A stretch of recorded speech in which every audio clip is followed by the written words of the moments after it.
This video will spoil the first 2 seasons of Attack on Titan.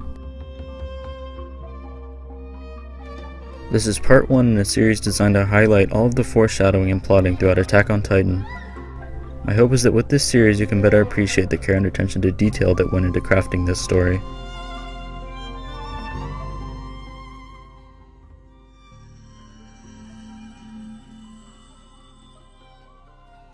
There are many hints that point to the warriors and Ymir being Titans. In the first section of this video, I'll be talking about each. The episode that each clip I show comes from will be shown in the top left corner. The warriors, Ymir, and those who witnessed the Titans firsthand are the only recruits ignored by the instructor.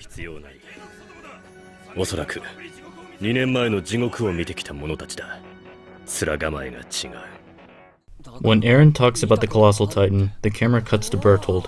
When he talks about the Armored Titan, it cuts to Reiner.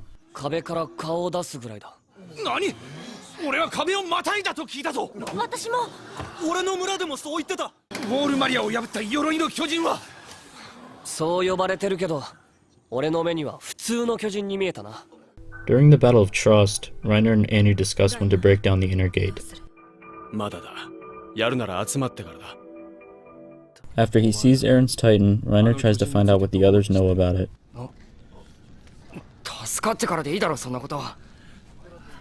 Reiner and Annie are the first to speak up in support for rescuing the Titan.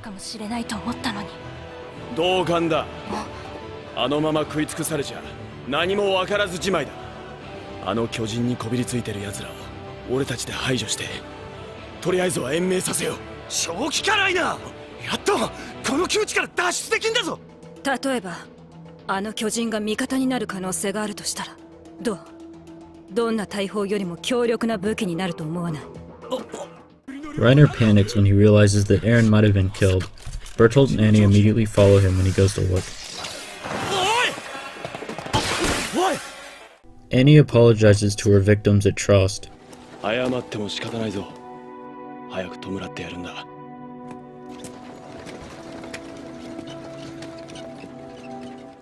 During the inspection, Ymir notices that Annie is using Marco's gear.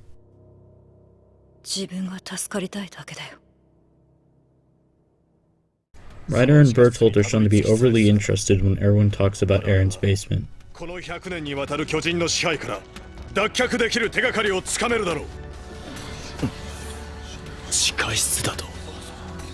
After seeing his face, the female Titan spares Erwin.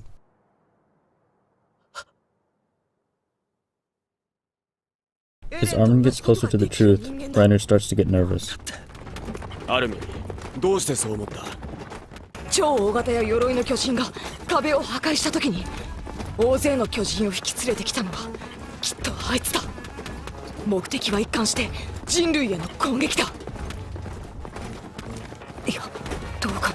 Later, he tries to gather information on Erwin's position within the formation.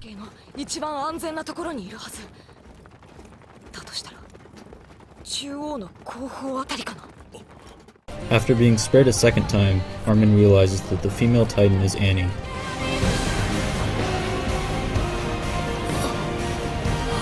To test out his theory, he calls Erwin by his old nickname that only their friends would know.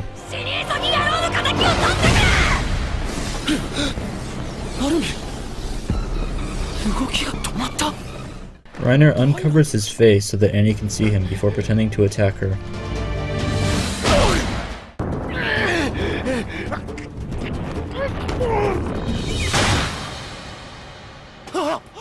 After leaving a message for Annie of where Erwin likely is, Reiner escapes.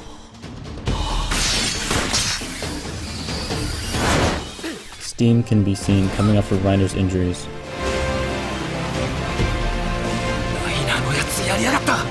Annie immediately heads in the direction that Erwin suggested to Reiner. After volunteering to stay behind due to losing his horse, Erwin is going to tell Reiner to deliver a message to Erwin that the female Titan is Annie. Luckily, he was interrupted, or Reiner might have acted to prevent the truth from getting out.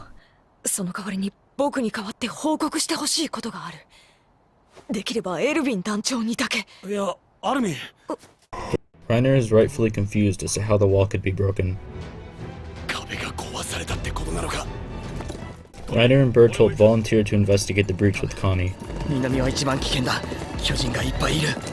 何言ってんだ。さっき抜け出しに加担すると言っただろう。お前はどうする、ベルトルト。Reiner tries to keep Connie from figuring out that his mom became a Titan. ゲルガーたちに遅れちまうぞ。ライナー、聞いたか？今あいつが。俺には何も聞こえてない。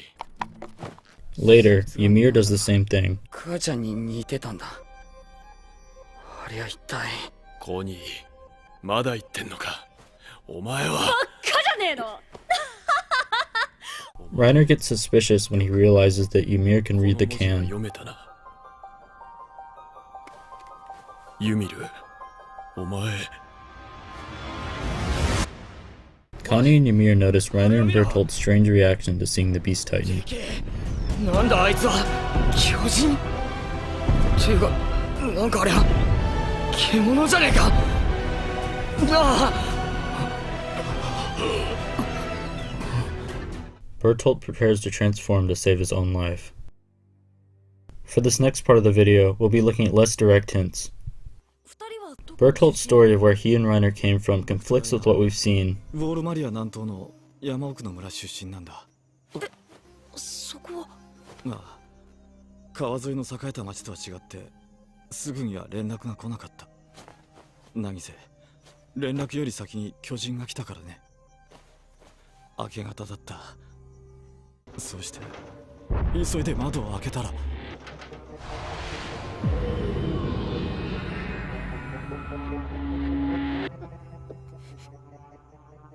その後はあまりよく覚えていない。みんなひどく混乱してて。おい、なんだって突然そんな話すんだよ。ごめん。Later, we see that they both had a very memorable encounter with a Titan.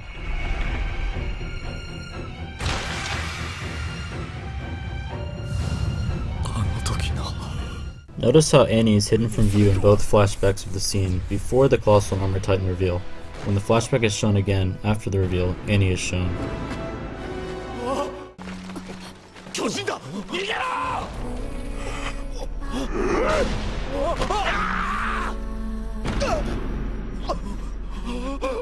In Season 1, Reiner's repeatedly hinted to have a history with Annie. 怪我をしなくてよかったぜ、本当に。よーし、エレン。あの不真面目な奴にも説教だ。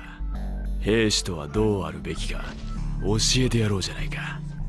は？教官の頭突きは嫌か？それ以上身長を縮めたくなかったらここに来た時を思い出して真面目にやるんだな。おい、なんだその言い草。 The terms warrior and soldier are brought up a number of times. 世界で兵士ごっこに興じられるほどバカになれない。お前は戦士にとことん向かんようだな。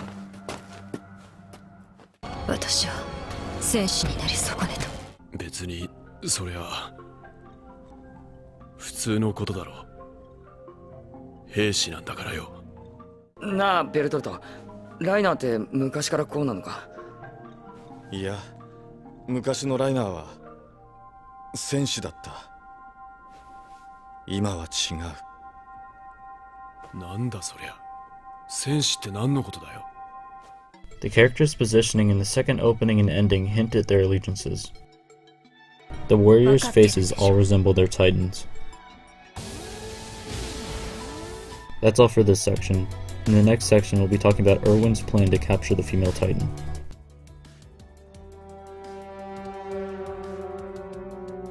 Erwin's plan to capture the female Titan begins in episode 15. In this section, I'll explain how it was set up. The scouts plan an expedition just 1 month after the new recruits join. エレンの現在の処遇はあくまでも一時的なものだ。可及的速やかに彼が人類に利する存在だと中央に示す必要がある。It's speculated that Erwin has a secret objective by making the expedition so 俺に soon. も建前を使うのか、エルヴィン。Erwin announced the existence of Aaron's basement and the scouts plan to reach it, which is something that should have been sensitive information. 巨人の正体にたどり着く術を獲得した。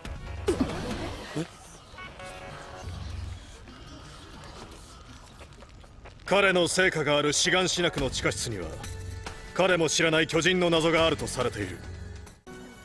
いくら兵士を集めたいからってそのことまで公にするなんて。それとも何か意図が。団長は一体何を見ようとしているんだ。 Aaron's position within the formation wasn't given until the day of the expedition. エルヴィン団長が考案した長距離索敵陣形を頭に叩き込むことが主だった。不思議だったのは緻密な陣形でありながらそこにエレン・イェーガーの配置が示されていないことだった。 All of the new recruits were given conflicting あいつ maps. が来た右翼側を担当しているはずだが。右翼側？俺の作戦企画誌では左翼後方あたりになってたぞ。僕の企画書には右翼前方あたりにいると記されていたけど。 Squad Levi also speculates that the mission has a secret objective. 敵は何だと思う？先輩方は分かったんですか？いや、もしかしたらこの作戦には他の目的があるのかもしれん。だが団長はそれを兵に説明するべきではないと判断した。ならば俺たちは行って帰ってくることに終始すべきなのさ。 After the female Titan is captured, John, Armin, and Squad Levi are able to put together Erwin's plan. あの女型巨人を捕獲するためにここまで誘い込んだんだな。でも俺たちみたいな新兵ならともかく長く調査兵団をやってる先輩たちにも知らされてないなんて。仲間を信用できない理由なんて一つだ。巨人になる人間、もしくはそいつに協力する諜報員のような奴が兵団にいる。少なくとも団長はそう確信しているはずだ。おそらくこの作戦を知らされたのは5年前から生き残っている兵だけだ。5年前、つまり最初に壁を壊された時に情報員が入ってきたと想定して容疑者をそこで線引きしたんじゃないかな。じゃあソニーとビンを殺したのもそいつってことか。 Erwin's plan was almost flawless. It would have succeeded, but he failed to account for the female Titan's ability.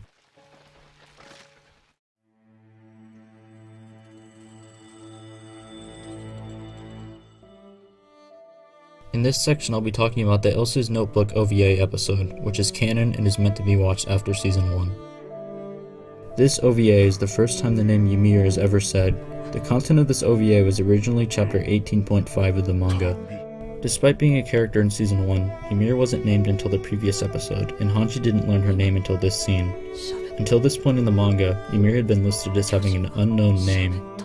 There being a character we knew also called Ymir was supposed to be a plot twist, but the effect is lost on anyone who hadn't watched the OVA before Season 2.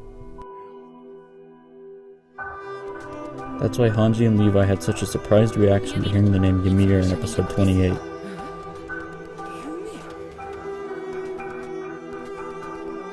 That was all of the foreshadowing and plotting in Attack on Titan Season 1 and 2. Next time I'll be covering Season 3, which will be much more interesting and is the reason I wanted to create this series in the first place. Click the link on screen to watch the next part in this series and subscribe if you enjoyed. I plan to make more analysis videos like this in the future for Attack on Titan as well as other series.